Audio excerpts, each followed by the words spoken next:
ఈవేళ ధనియాల పొడి రెడీ చేస్తున్నాను. ధనియాల పొడికి ధనియాలు ఈ గ్లాసు తీసుకున్నాను అన్నమాట. దాంట్లో కావాల్సిన పదార్థాలు అన్నమాట: పచ్చెనగపప్పు, ఎండుమిరపకాయలు, ధనియాలు, కరివేపాకు, సాల్ట్, జీలకర్ర, ఎల్లుల్లిపాయ, మినపప్పు, ఇంగువ.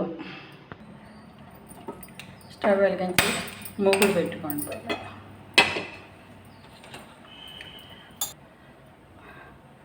కాస్త ఆయిల్ వేయండి, అంటే ఒక అర స్పూన్ చాలు.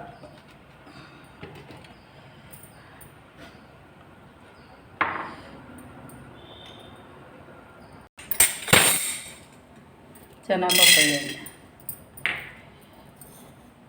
మినపప్పు వేయండి.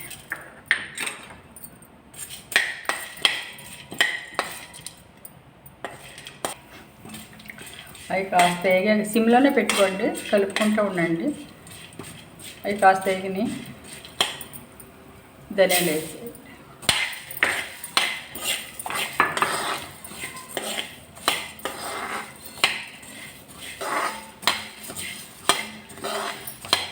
వేగినాయి కదా, సగం వేగిపోయినాయి. ఇప్పుడు ఎండుమిరపకాయలు వేసుకోండి.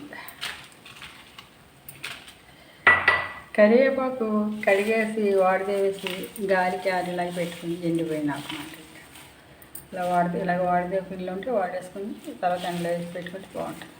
కరివేపాకు వేసుకోండి.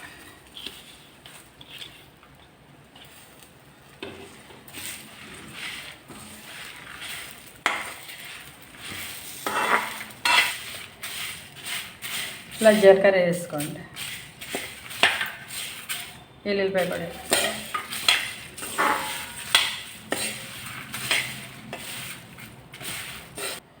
ఇవన్నీ వేగిపోయినాయి చూడండి.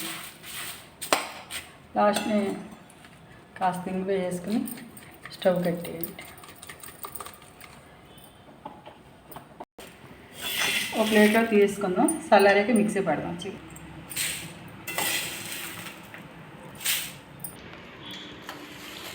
మిక్సీ గిన్నెలో తీసుకుందాం. ఇవన్నీ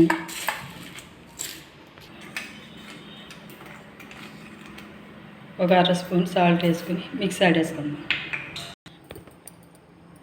మిక్సీలో వేసాం కదా, పొడి నలిగిందో లేదో చూస్తాం. పొడి రెడీ అయిపోయింది, ఒక బౌల్లో తీసుకుందాం.